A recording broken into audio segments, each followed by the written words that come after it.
Olá, olá! Chegou a hora de saber mais sobre o mundo da comunicação e do marketing. Eu sou Patrícia Lapuente e vou comandar aqui no Coletiva.cast mais um Coletiva Tendências. Para este quarto episódio, a temática é sobre comunicação pública, os principais desafios para quem trabalha em uma área que presta serviços não a clientes, mas sim à população. Quem conversou comigo sobre o assunto é o Superintendente de Comunicação da Assembleia Legislativa do Rio Grande do Sul, Thiago Dimmer. Vamos então saber o que ele pensa sobre os desafios desta área? Bom programa!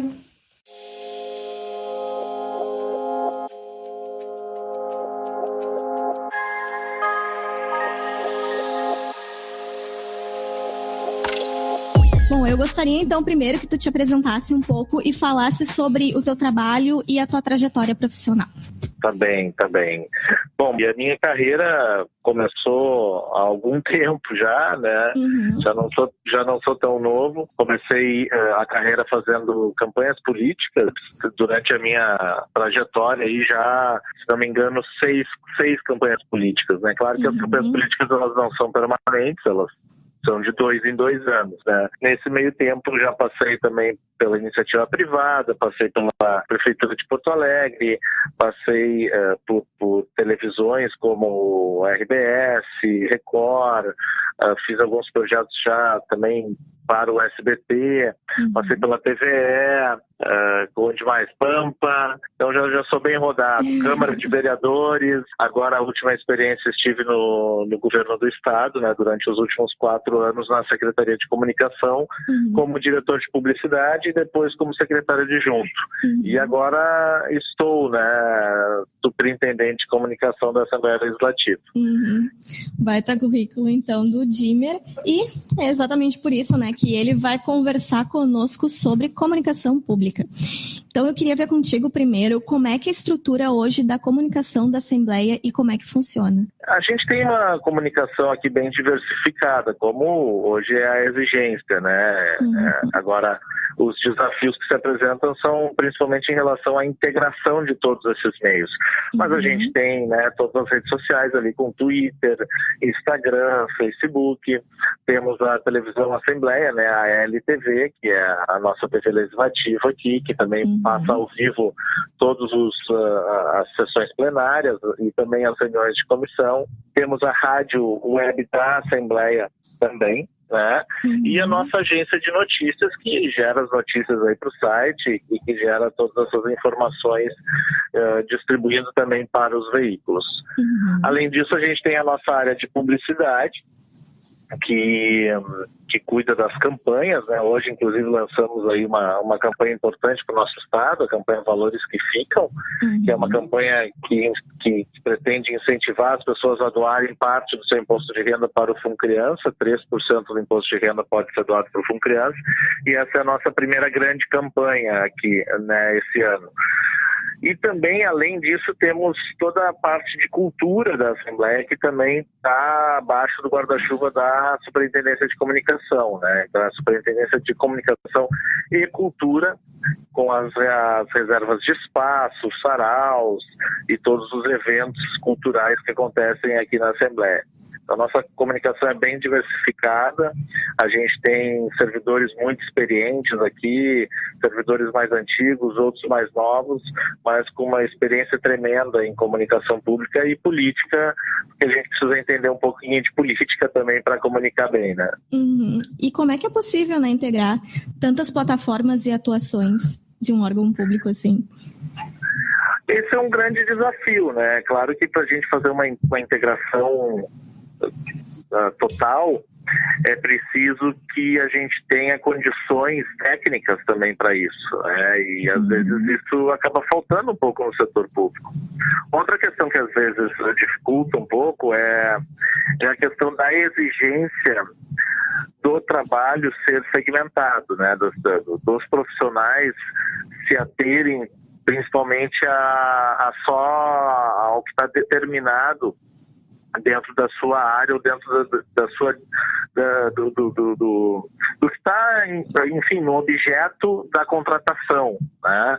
Então, fazer com que um repórter de TV eventualmente faça uma reportagem para o Stories ou para o Facebook é mais difícil, tá? Então, a gente tem algumas dificuldades, mas, por outro lado, a gente tem vários meios hoje de transformar isso em integração realmente efetiva, né? Como WhatsApp, como as próprias redes sociais, produzir materiais que sejam para as redes sociais e que também possam ser aproveitados na TV e vice-versa. Então, tudo isso é o que a gente está pretendendo instituir aqui na Assembleia. A gente ainda não tem isso assim de uma maneira sólida, isso é verdade, né? Apesar de toda uma evolução que foi feita nos últimos anos na comunicação da Assembleia, a gente ainda não conseguiu atingir esse ponto, que é um ponto importante de integração de todos os meios de comunicação. Mas estamos atrás disso e estamos trabalhando para isso. Tu falaste ali em TV. Tu acreditas que ainda há espaço para as emissoras públicas? Sem dúvida há espaço para emissoras públicas. É claro que o que precisa ser feito é identificar o real objetivo e a real função de cada uma das emissoras públicas, né? A maior prova disso foi agora, durante a eleição do Senado. A TV Senado foi muito assistida, né? E essa é a função da TV Senado, é poder promover transparência do que está acontecendo lá no Senado Federal. Agora, a gente tem que, talvez as televisões públicas tenham partido para uma outra área e em que acabam competindo com televisões abertas e que tem esse foco realmente, né? Então, eu acredito que o maior desafio também, e para atingir esse espaço, para continuar tendo espaço, é encontrar qual é a identidade verdadeira da TV pública. Se ela é uma TV que vai ser mais educativa, se ela é uma TV que pode ser educativa / esportiva, né, focar no esporte, ou se ela vai ser só cultural, ou se ela vai ser política, ou simplesmente informativa com jornalismo. Então, eu acho que aí é que falta identificar esse nicho, essa área mais específica e mais especializada de cada uma das TVs públicas. A gente aqui também está passando por uma transformação na nossa televisão, em função de contratos, em função de uma burocracia que segue, né? Mas a ideia é a gente poder transformar a TV Assembleia, a TV Pública, em algo mais atrativo, em algo que seja realmente uma referência na política ou uma referência do que acontece na política do Estado. E para ti, qual é o papel dessas emissoras públicas? Qual é a importância delas? A importância é poder promover uma transparência sem que haja nenhum tipo de interferência comercial ou interesse de venda de espaços. É claro que não adianta não ter audiência. A gente tem que saber de alguma forma vender a TV pública, não vender na questão monetária, mas vender na questão do interesse, gerar interesse nas pessoas. E isso, claro, não vai se fazer com sensacionalismo, não vai se fazer com reality shows, mas eventualmente, se tiver um reality show que for realmente educativo, que traga realmente para a sociedade coisas positivas, não tem problema nenhum em relação a isso.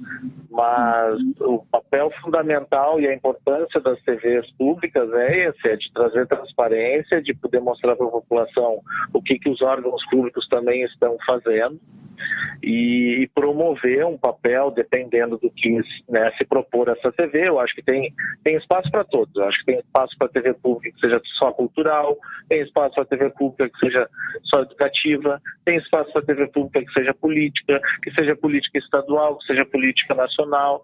Agora, tem que se focar nisso, não adianta querer abranger diferentes segmentos, diferentes áreas, que as pessoas não vão ter naquela televisão ali como uma referência. Né?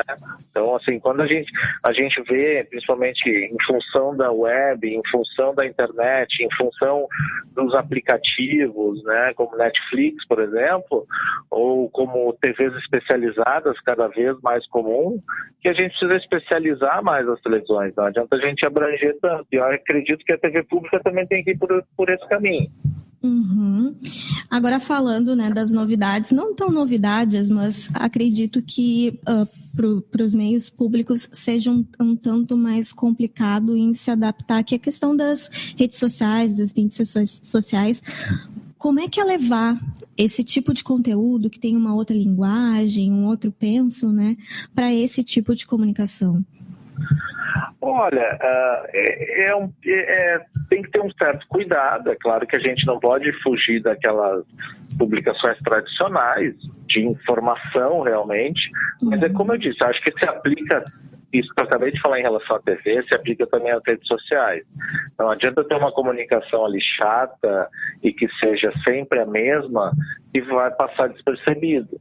Eventualmente é preciso criar coisas novas, criar coisas atraentes e que façam essa relação e essa ligação do setor público com a vida mais cotidiana das pessoas, com talvez um pouco de humor, um pouco de entretenimento, né? Então tem que ter essa medida. Não adianta também ultrapassar essa linha, que é uma linha, por exemplo, respeitosa. A gente aqui não pode fazer, eventualmente, um post de humor que vá agredir algum segmento, alguma área da sociedade, como muitas vezes é utilizado para chamar atenção em outras áreas, né? Mas a gente tem que ter esse cuidado. Na minha última experiência no governo do estado, eventualmente nós tivemos aí posts que foram mais polêmicos, né, que geraram buzz, mas por outro lado também geraram críticas. Então, isso é inevitável. Agora tem que ter um certo cuidado para não agredir ninguém, para não ultrapassar essa linha do respeito, né? E nas redes sociais muitas vezes é fácil tu acabar de alguma maneira sem querer até atingindo alguém, né? Agora mudando então um pouquinho, né, de área, quais são os principais desafios da publicidade?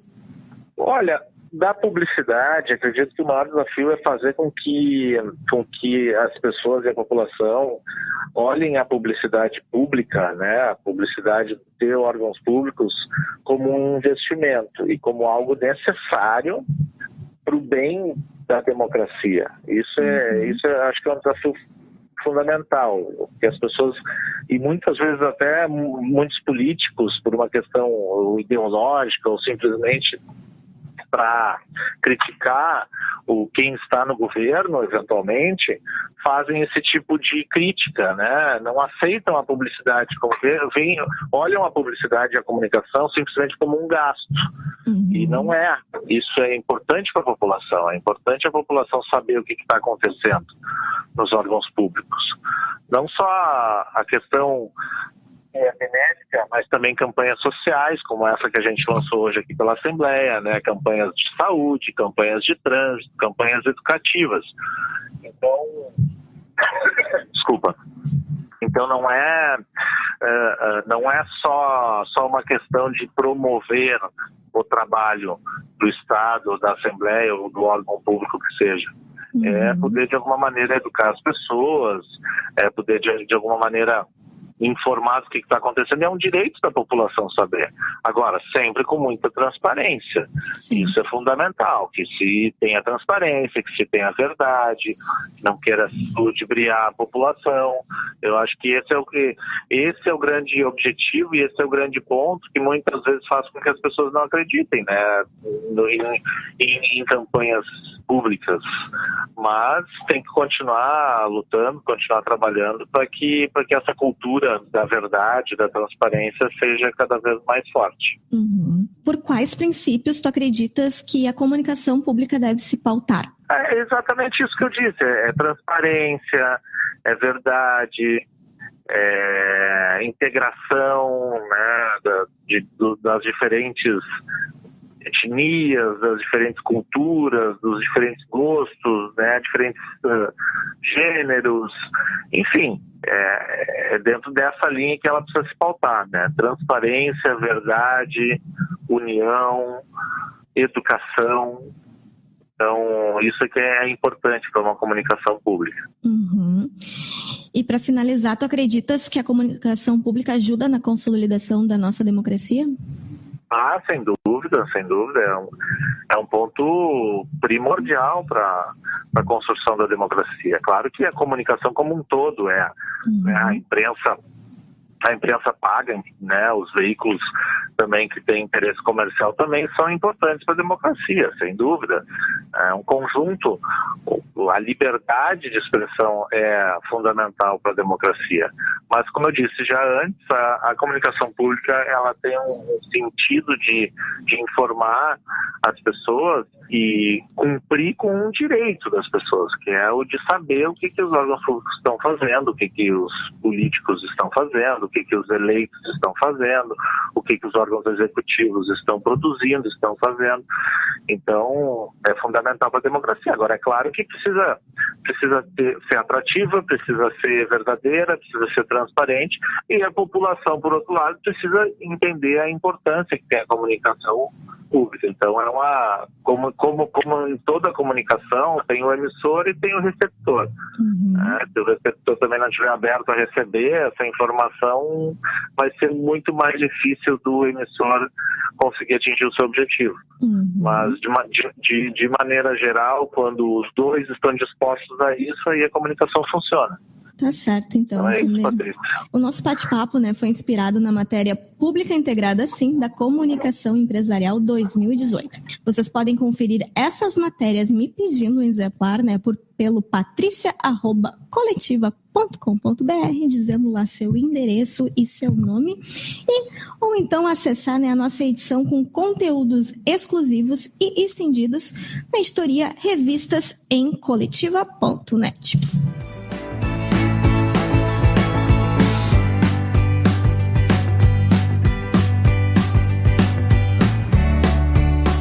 Essa segunda etapa, é a hora da gente conhecer um pouco mais sobre o nosso convidado.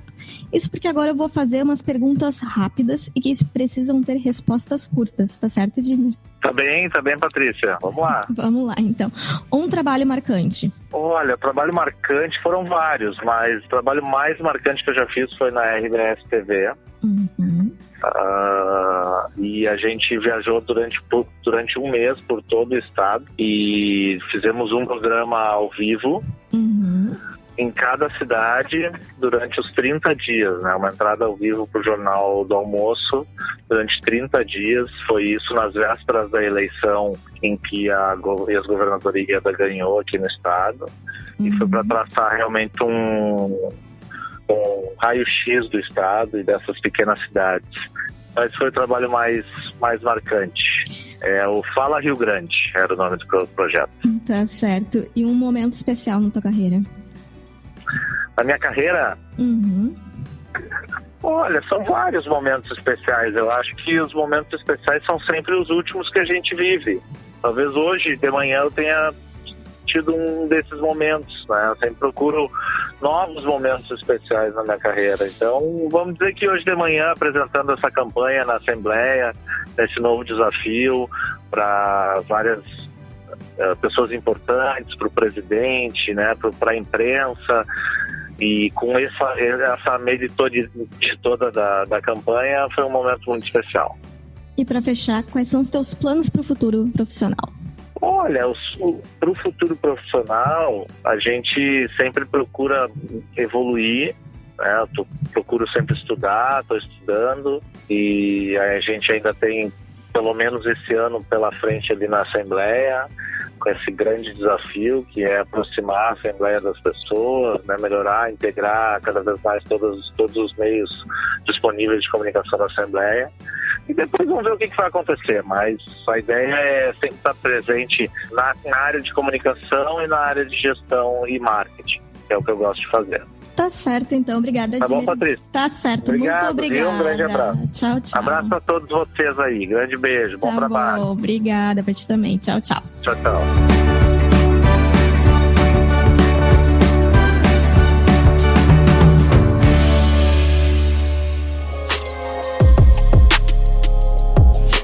Olá, gente! Este foi mais um episódio do Coletiva Tendências, um projeto do Coletiva.cast. Gostaram do nosso quarto programa? Não se esqueçam de comentar e nos dizer o que acharam sobre o bate-papo e da temática proposta. Lembrando, é claro, que vocês podem acessar as redes sociais da nossa publicação pelo @Revista Tendências, tudo junto. Estamos no Facebook, Instagram e LinkedIn. Eu fico por aqui, até uma próxima. Tchau, tchau!